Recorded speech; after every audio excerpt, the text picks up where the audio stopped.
Salam hörmətli müəllimlər. Bugün Ələddin müəllimin kitabından bir maraqlı tənbih həll edəcəyik. Deməli, verilir bizə gördüyünüz bu tənbih, tənbihin neçə kökü var. Birinci tənbiyə həll eləməmişdən əvvəl biz X-in mümkün qiymətlər çoxluğuna baxmalıyıq ki, görək X-in qiymətləri hansı aralıqda nədir, dəyişir. Birinci baxaq qiymətlər çoxluğu, mümkün qiymətlər çoxluğuna. 2x kvadrat çıx 5x üstəlik 3 böyük bərabər 0 olmalıdır. Yəni kök altı ifadə mənfi ola bilməz. Buradan alırıq x bərabərdir 5 üstəgəl çıx 24 1 bölünsün 4. Deməli bir kök aldıq. Neçə mədim? 1 digər kökü aldıq 1 onda 5. Baxaq qeyd edək 1 1 onda 5. Hər iki kökümüz nədir? Daxildir. Üstəgəl çıx üstəgəl. Deməli verilmiş tənbihin kökünü axtarmalıyıq biz.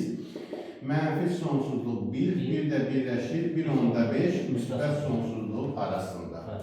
Digər tərəflərində tənbihləri özün həll edəndə, araşdıranda gördüyümüz kimi əsaslar eynidir. Onda qüvvət 1 olsa bunlar bir-birinə nə olur? Bərabər. Deməli keçək tənbiyə. Kök altı 2x-in kvadratı çıx 5x. Üzərinə gəl 3 bərabərdir 1-ə. Buradan aldıq 2x kvadrat çıx 5x üstəyəl 2 bərabər 0-a. X bərabərdir 5 üstəyəl çıx 3 bölünsün 4. Bir dəfə aldıq x bərabər 2-də 1. Bir dəfə də aldıq x bərabərdir nəyə?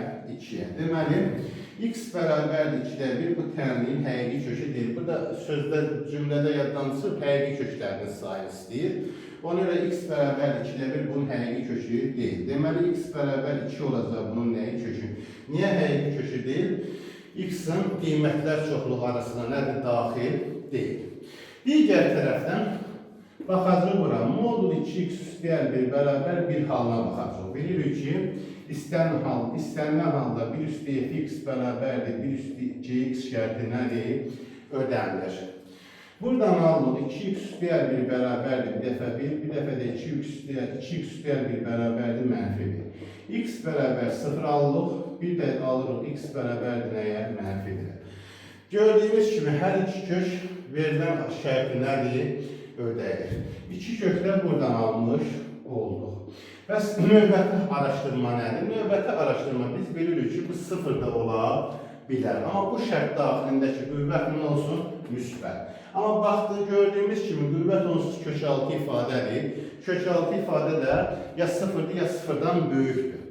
Biz 0 halına baxa bilmərik. 0-dan böyük hal üçün nə edəcəyik? Bunu bərabər 0 edəcəyik. Yəni 2x kvadrat çıx 5x üstə gəl 3 böyük 0 halı üçün 2x üstəyəl 1 bərabərdir 0 yaza bilərik. Buradan da alırıq x bərabərdir mənfi 2-də 1. Yəni x mənfi 2-də 1 olanda bu 0 etmir.